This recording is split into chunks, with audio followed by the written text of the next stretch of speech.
Yes madam, Ramagundam municipal corporation లో ఉన్నాం ప్రస్తుతం. ఇక్కడ బీజేపీ పార్టీకి సంబంధించిన ధర్నా కార్యక్రమం జరుగుతుంది. అసలు దేనికోసం రామగుండం మున్సిపల్ కార్పొరేషన్ లో ఈ ధర్నా కార్యక్రమాలు నిర్వహిస్తున్నారు? ఒకవైపు చూస్తే బీసీ డిక్లరేషన్ కోసము నిన్న ఇదే పార్టీ ద్వారా ధర్నా జరిగింది. ఈ రోజు ఈఎస్ఐ హాస్పిటల్ కోసము రామగుండం మున్సిపల్ కార్పొరేషన్ లో ధర్నా జరుగుతుంది. వీళ్ళు వినతి పత్రాన్ని రామగుండం మున్సిపల్ కార్పొరేషన్ కి సంబంధించిన అధికారులకు మరియు రెవెన్యూ అధికారులకు ఇవ్వబోతున్నారు. అసలు ఏంటి విషయము? ఈ పార్టీకి సంబంధించిన నాయకులు, బీజేపీ పార్టీ ఇన్ఛార్జి కందుల సంధ్యారాణి మాట్లాడదాం. అక్క నమస్తే. నమస్తే. చెప్పండి అక్క, అసలు ఈఎస్ఐ హాస్పిటల్ అసలు ఏమైపోయింది? అసలు కార్పొరేషన్ లో ఉందా లేదా? అసలు ఎట్లా ఉందని ఎట్లా అనుకోవచ్చు?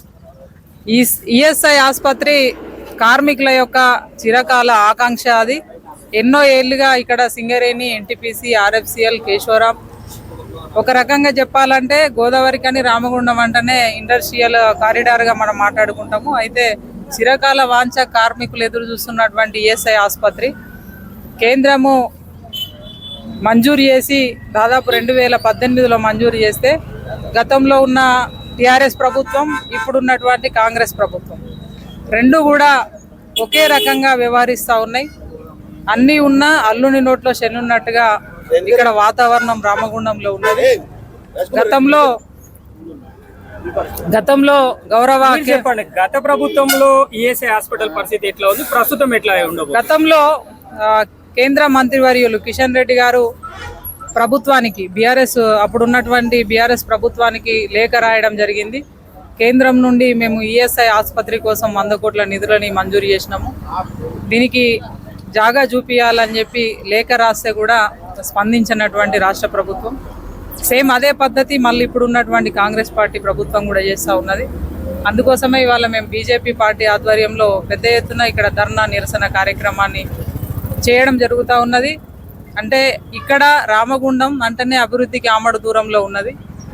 ఇవాళ ఈఎస్ఐ ఆసుపత్రి గతంలోనే మీరు చూసిండ్రు, ఇక్కడ ఎన్నో జేఎన్టీయూ కావచ్చు, తర్వాత జేఎన్టీయూ ఇక్కడ శాంక్షన్ అయితే పక్క ప్రాంతానికి తీసుకుపోయినరు.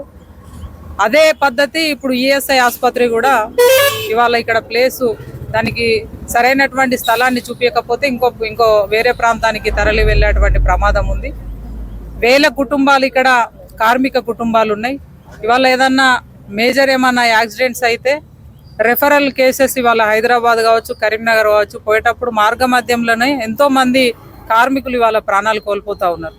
దీన్ని దృష్టిలో పెట్టుకొని వెంటనే ఇప్పుడు ఉన్నటువంటి కాంగ్రెస్ పార్టీ ప్రభుత్వం లోకల్లో ఉన్న ఎమ్మెల్యేని ఎందుకు అంటున్నామంటే ఎన్నికలలో ప్రతి వేదికలో ప్రతి సభలో చెప్పిండ్రు నన్ను గెలిపిస్తే వెంటనే ఈఎస్ఐ ఆసుపత్రికి స్థలాన్ని చూపెడతాను. మరి గెలిచి 7-8 నెలలు అవుతుంది. ప్రస్తుతం ప్రయత్నం చేస్తున్నాడు కదా ఒక పవర్ ప్లాంట్ కోసం, అయితే లేదంటే ఇతరత్రాల పైన ఏది కూడా ప్రయత్నం లేదు. కేవలం కాంగ్రెస్ పార్టీ అంటేనే నీటి మూటలు తప్ప అవి పని జరిగేటువంటి కాదు. మనం తేటతెల్లం అవుతా ఉన్నది అది ప్రతి అంశంలో కూడా. ఇది కూడా ఎన్నికల ముందు ఎన్నో చెప్పింది కాంగ్రెస్ పార్టీ, లోకల్గా ఉన్న ఎమ్మెల్యే. ఇవాళ మీరు ఆ వీడియో విజువల్స్ తీస్తే తెలుస్తుంది.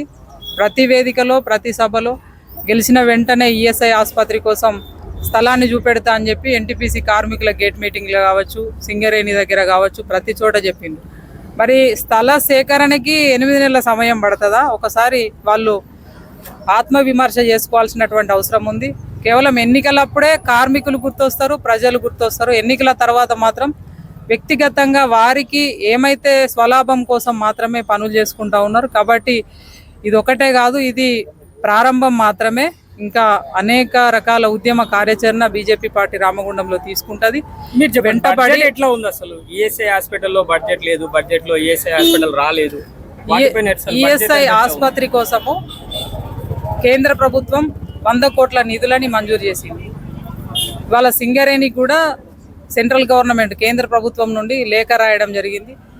ఆసుపత్రి వెంటనే కన్స్ట్రక్షన్ అయినట్టు అయిందంటే దానికి సంబంధించినటువంటి ఫర్నిచరు మిగతా మొత్తం కూడా పరికరాలని సింగరేణి అందించాలని చెప్పి లేఖ రాయడం జరిగింది. దాని మీద సింగరేణి యాజమాన్యం కూడా తప్పకుండా ఆసుపత్రి ప్రారంభం చేసి పూర్తయినట్టు అయిందంటే పూర్తి బాధ్యత మేము తీసుకొని దానికి సంబంధించినటువంటి ఫర్నిచర్ అంతా కూడా ఇవ్వడం జరుగుతుంది అని చెప్పి వారు కూడా క్లియరెన్స్ ఇచ్చిండ్రు.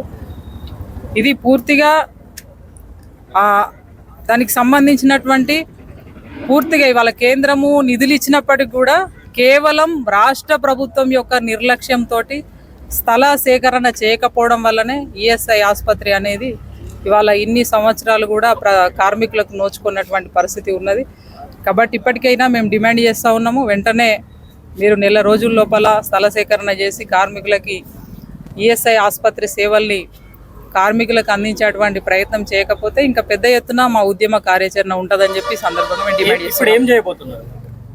ఇవాళ బీజేపీ పార్టీ ఆధ్వర్యంలో ఇక్కడ ధర్నా నిరసన కార్యక్రమం, అలాగే తహసీల్దార్ గారికి రిప్రజెంటేషన్ ఇవ్వడం జరుగుతుంది.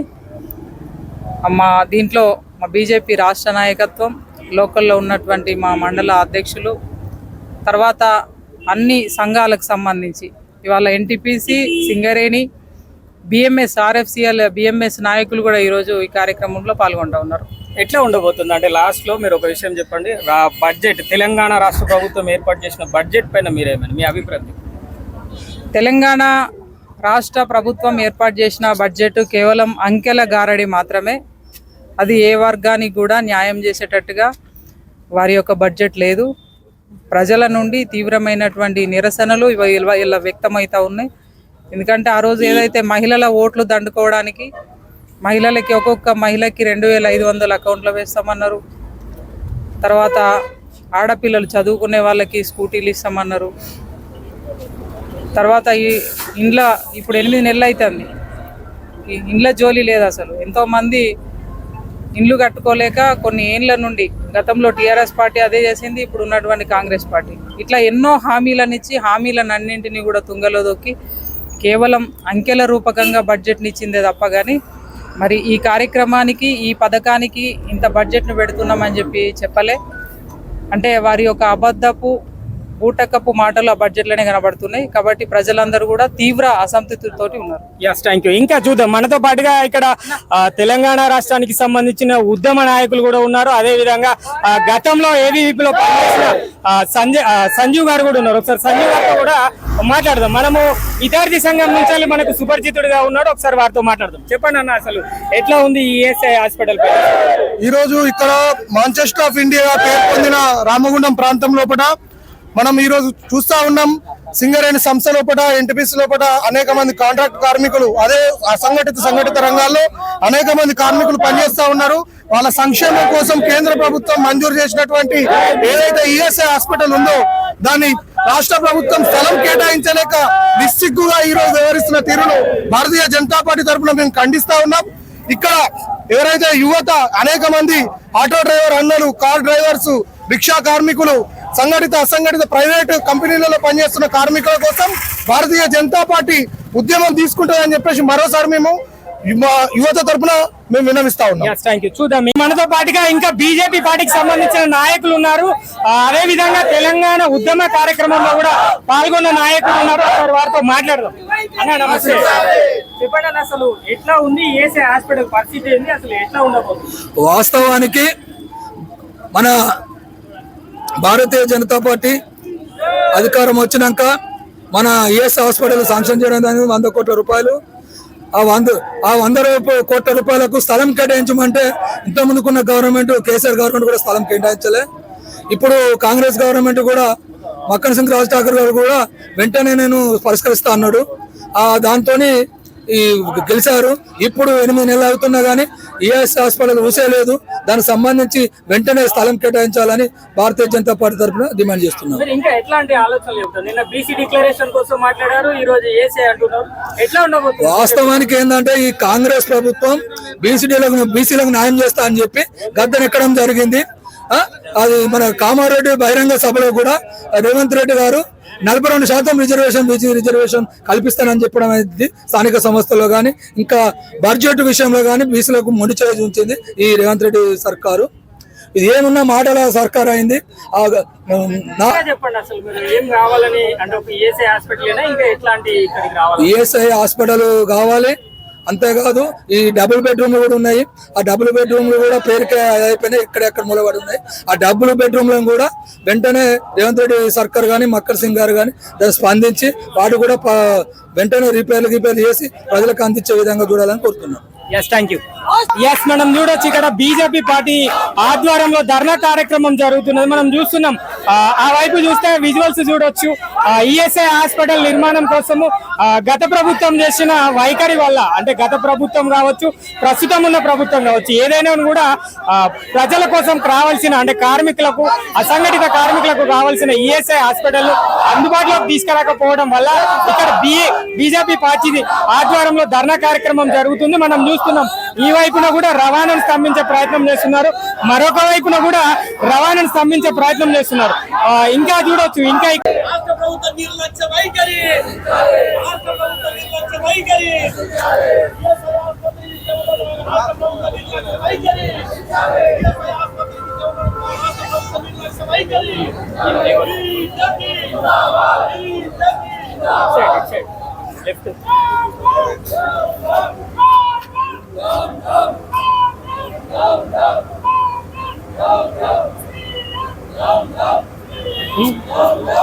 దగ్గర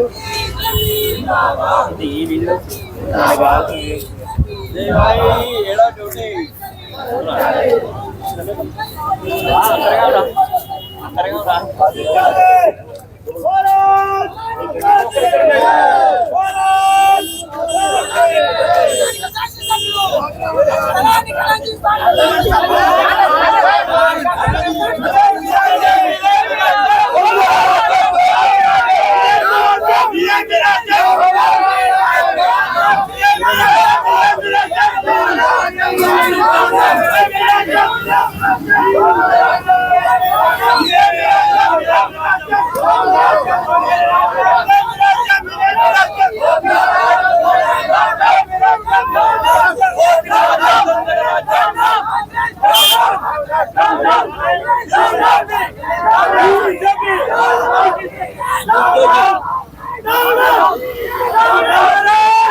ఫస్ట్